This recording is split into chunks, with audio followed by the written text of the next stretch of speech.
guys, you're in a nutshell with me, Ina. Mainit-init pa rin ang topic na ating pag-uusapan. Kasi pumutok tong story na ito last week, guys. No? Yun nga lang. Alam niyo naman, medyo I went on a little vacation. So, hindi ko po siya napag-usapan agad.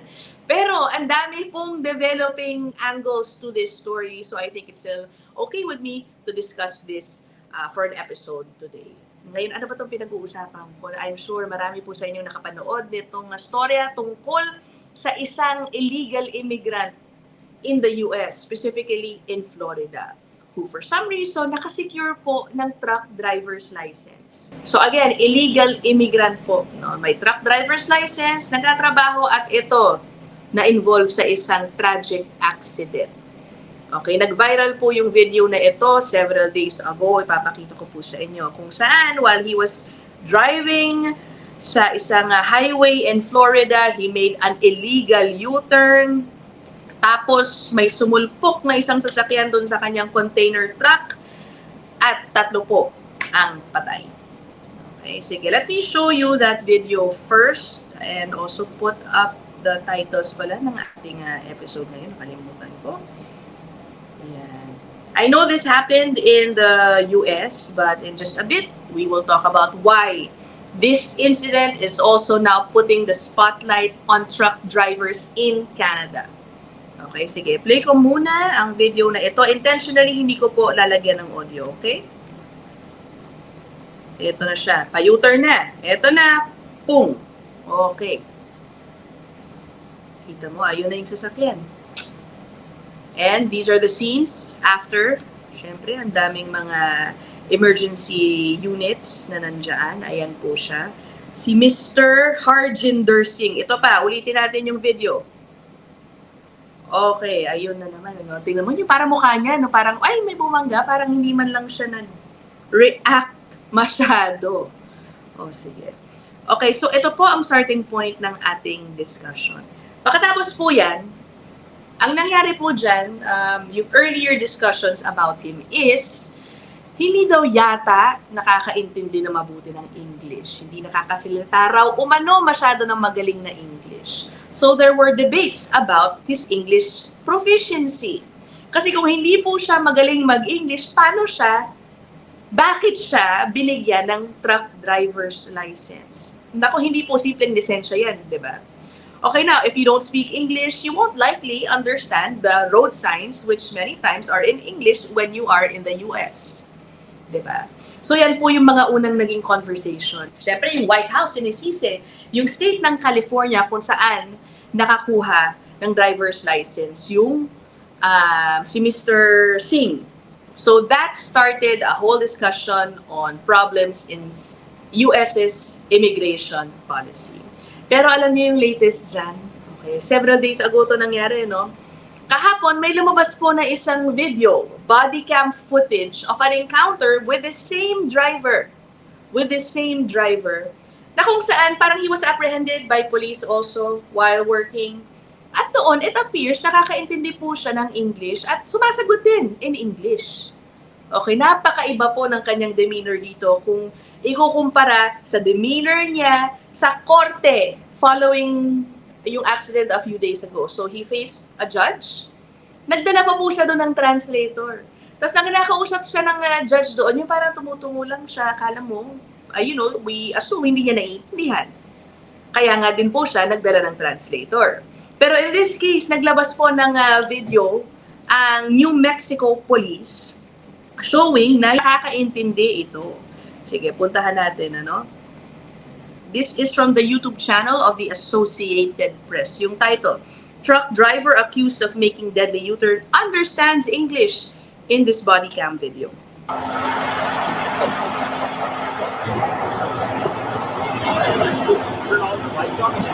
It's going to ride it for 55 and a 45, all right? Since you said that you were starting to slow down, I'm going to help you out, okay? It's just 55 and a 45. The fine is only $25. Thank you, sir. You have 30 days to pay it. You can pay it online by phone or through the mail, or you can come back and see a judge. What would you like to do? In the 5 year, in the no ticket. No tickets? Yeah. I hate to be the first guy to write you a ticket, but... Full name, sir? Yes. That would Maybe in that, this my ticket, and my license. Yeah. How many years? don't quote me on this. I think a ticket will stay anywhere from 5 to 7 years, depending on what state you're from. Anywhere for that long. Okay. Okay. All right. Have a good one. Okay, so yan guys, ano. So, hayaan na natin yung mga otoridad sa Amerika mag-determine kung ano ba talaga ang estado ng English proficiency nito. Nonetheless, illegal immigrant po siya doon, ano. Ano ba ang rules dyan? Makakuha ka ba ng driver's license, truck driver's license if you are an illegal? So again, many issues arising from this accident. Alam mo pa ang nakakaloka dyan. So now he is facing, I think 6 charges. So criminal charges, parang vehicular manslaughter. Ipapadeport siya. Sa ngayon, yan ang plano. Alam niyo ang nakakaloka? Would you believe there is an online petition which has now gathered, I think, more than 2 million signatures. Mostly po, mga kababayan ni Diver. No?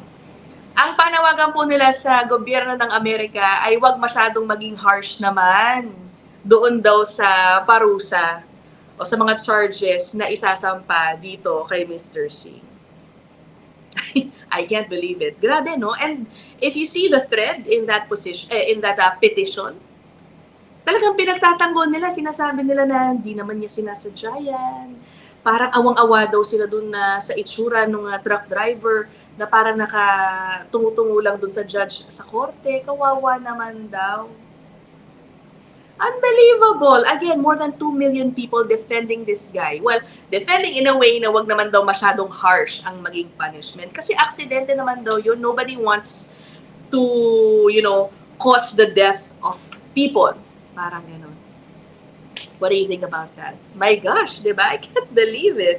But anyway, hanapin niya yung yung online petition niya yan. Tignan niyo yung mga comments. Ay nako. But anyway, pumunta tayo ngayon dito sa Canada. Why is this report also becoming a hot topic in Canada? Because, syempre, una sa lahat, meron din tayong immigration policy na dapat, syempre, protektahan. Kung may nangyayaring problema sa immigration policy in the US, may matututunan tayo dyan. But in this case, okay, several months ago, last year, meron pong mga pumutok na reports tungkol sa kung paano ang ilang mga immigrants dito, yung mga newcomers specifically, are engaged in acquiring truck driver's licenses fraudulently. Okay, naglalagay sila doon sa mga testing centers para makakuha sila ng kanilang license. Okay, kapag sila po, basically they are offering bribes. Okay, at hindi lang pala yun yung mismo mga testing center, yung mga empleyado doon, sila yung nag-o-offer. Sige, bigyan mo na lang ako. Okay, at in exchange, yung number of hours na required sa kanila to drive bago sila mabigyan, hindi mo na kailangan tapusin yan. Yung exam, kahit hindi mo na ipasa yan. Yung required hours in school, okay lang, sige kahit kalahati na yan. Yung mga ganyang uri ng shortcuts. Okay, very, very alarming sa totoo lang. Let me show you this report from CBC News. Sila po ang nag-expose nito through a report October 2024 pa. Sa totoo lang, hindi ko po ito napag-usapan noon.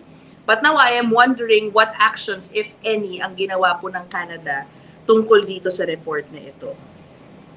Yan, this is from the CBC News. Ito, shorter version to, no? Meron po silang parang documentary type of report. I think almost 1 hour po yun. Hanapin nyo na lang po if you'd like to watch the entire thing.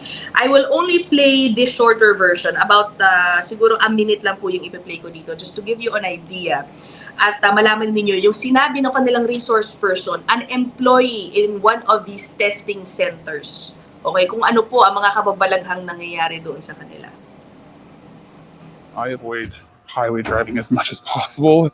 This driving examiner wants her identity protected out of fear of losing her job. She shared this internal memo with us, sent by the private company she works for, Serco. It manages Ontario's Drive Test Centres, which offers licensing and exams on behalf of the province. Serco's VP of Operations states that a number of examiners have been accepting bribes in exchange for a road test pass and falsifying experience on driver records. They've either resigned or been terminated. These people took bribes, gave licenses for a murder weapon. Our insider says this is especially concerning with new truck drivers. In any accident of a transport versus a car, more than likely the person in that car is not going to walk away. A lack of standards and oversight at drive test centers is leading to an increase in serious accidents. It's why this MPP is demanding action from the Ford government. We've delivered petitions.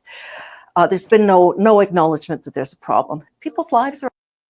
Okay, So, as of publishing nitong report nito, which was 11 months ago, sinabi po ng MP that they have been writing letters, I think, to concerned authorities, pero wala pa daw pong action. Hindi ko pa alam kung merong bago tungkol dyan. If meron, and please put them down there in the comment section para ma-update po tayo. So again, merong in-interview doon, employee ng isang testing center, okay, kung saan may memo daw na nirelease sa kanila with their employer, with their boss, talking about complaints, okay, about examiners na tumatanggap ng bribes. Okay, in exchange for, mabibigyan ng lisensya mga taong hindi naman qualified. Okay, nabanggit doon, meron po mga natanggal na sa trabaho dahil dyan. Pero ang problema, it does not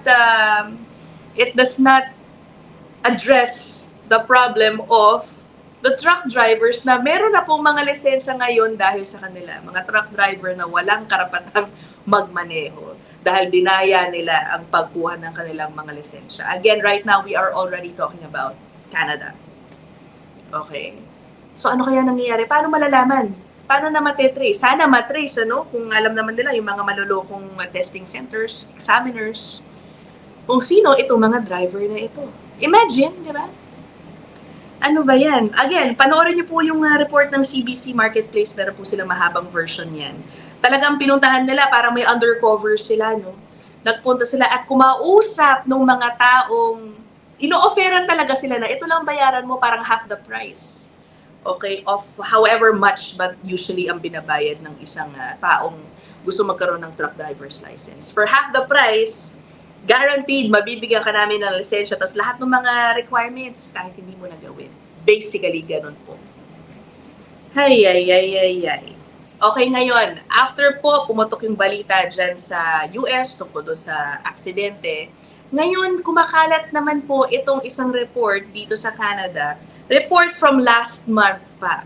Pero this involves another truck driver here in Canada who was also involved in a tragic accident noong 2018 pa. Bakit ito ngayon going around again? Okay, una sa lahat, nakapatay po siya ng 16. I mean, that accident led to the killing of 16 people. Imagine. Okay, ito po yan, ayan, truck driver who caused Broncos crash applies to have permanent resident status returned. Siyempre, fresh na fresh pa sa isip natin yung nangyari sa Amerika. At ngayon, dito sa Canada, ito ang kanilang, kumbaga, ang kanilang example. Dapat bang ibalik ang PR status ng driver na ito matapos yung kanyang aksidente? Ang nangyari po kasi so 2018, si Mr. Sid Hu, ito pong truck driver sa Canada, arrived in Canada 2014 and eventually was able to secure his permanent residency. In 2018, while in Calgary, the rookie truck driver, sabi po dito, barreled through a stop sign and into the path of the junior hockey team's bus sa isang rural intersection. Sa Saskatchewan po pala, sa Tisdale, Saskatchewan. 16 people on the bus were killed. 13 others were injured. Nag-plead guilty to dangerous driving offenses and was sentenced to 8 years in prison. So, 2018, dapat, 2019, 20, 21, 22, 23, 24, 25, 26, dapat next year pa siya ma-re-release, Pero last year po pala, he was already granted full parole. Nakalaya na. At ngayon, he is working on regaining his permanent residency status based on humanitarian grounds. Kasi nagkaasawa po pala siya matapos niyang makalaya sa parol. At yung kanyang misis, parang meron daw pong health conditions. Yan po ang kanilang batayan para sa kanilang humanitarian grounds. Okay, na umaasa siyang dahil dyan, mababalik po sa kanya ang kanyang PR status. So ang tanong, dapat ba? Dapat ba? What do you think? With these kinds of charges, with him pleading guilty to dangerous driving offenses, dapat po bang ibalik ng Canada ang kanyang PR status sa kanya? Or dapat bang ipa-deport? Okay, kasi nung May daw po, naglabas na po ng deportation order. Pero yun nga, siguro dahil he's trying to appeal that, again, trying to regain his PR status on humanitarian grounds, hindi pa po natutuloy yung deportation niya.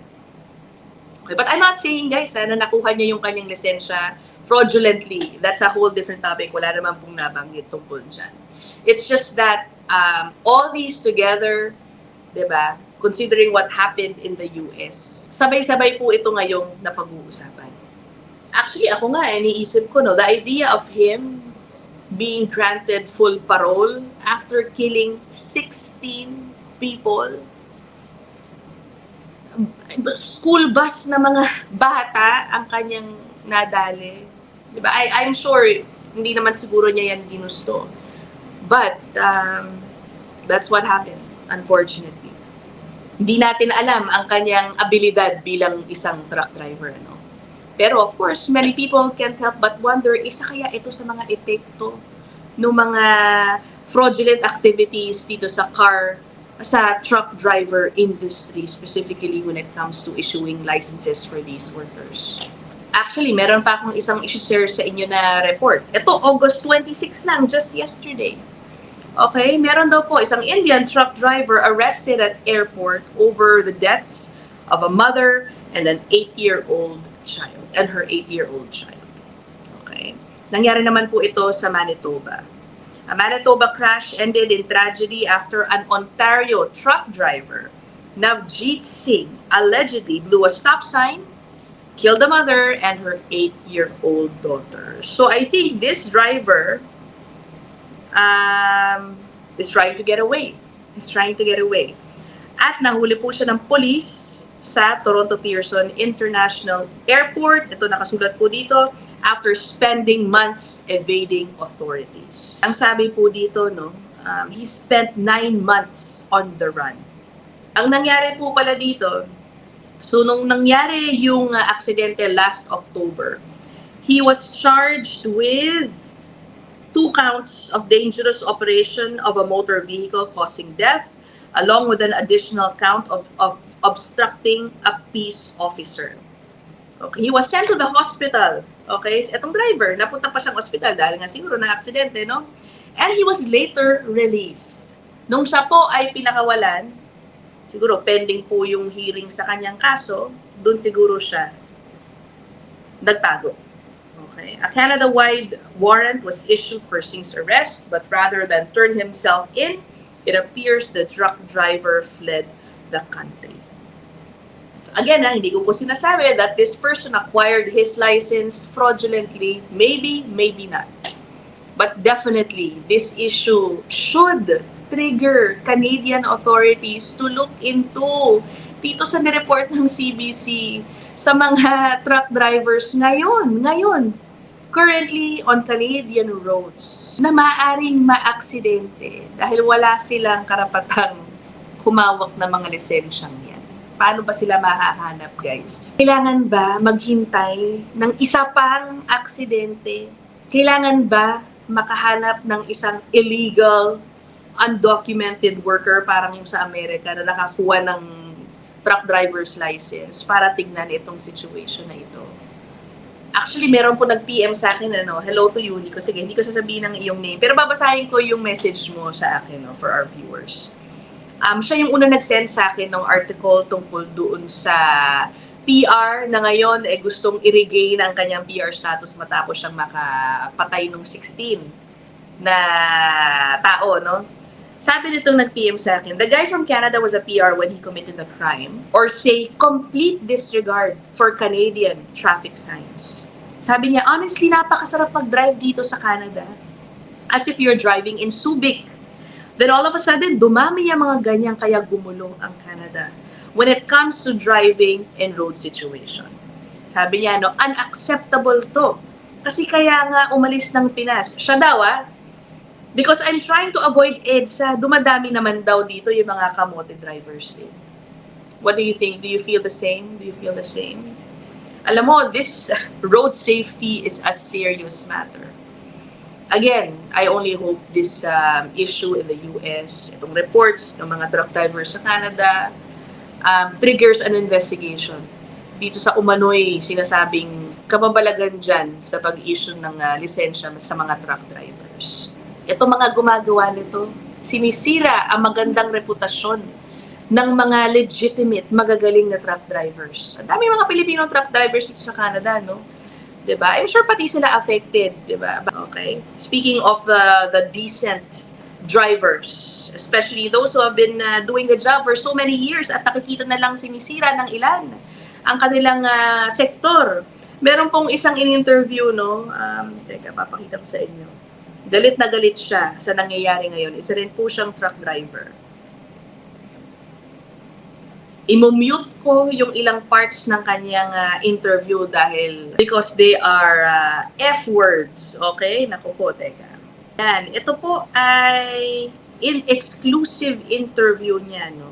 With Media Bezirgan or Mocha Bezirgan. Isa po yata itong, journalist account ba ito? Let me check nga lang. An investigative journalist. Okay? Based in Calgary, Alberta. Meron po siyang interview. Galit na galit ang isa pong Canadian-born Punjabi truck driver. He had no remorse, and that's what these guys are all like. This guy just got caught.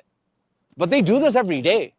They hit people, they crash into people, they cause accidents, casualties all the time. Since these immigrants started coming here, our truck insurance doubled up. So do you have a message to what you call the Indian employers? Do you have a message? They're watching you right now. What do you say? They should go back to the country and stop straight up. You guys destroyed my industry. You guys think you're doing well and you're successful because you're able to get trucks because you're charging LMI drivers $40,000 to start. That's enough for a down payment for any brand new truck. And then you guys pay them cents on the dollar, even if you pay them. And also you guys neglect maintenance. You guys are not smart business guys. You guys are not good for the industry. You guys are everything up. And the government, I don't know why they allowed you guys to do this, but it's unacceptable. I can just imagine, ang hirap ko pala i-edit yung kanyang sinabi. Pero sige, hindi ko na kukumpletuhin yan dahil grabe siya magmura. But what do you think about this whole situation? Okay, let me know your thoughts. If meron po kayong additional input, please put them down there in the comment section. Input tungkol sa developments dito sa storyang to, or baka may personal experience din po kayo tungkol sa mga truck drivers dito. Yeah, let me know what you guys think. Okay, I will end this episode here. I'll see you guys in the next one. Bye!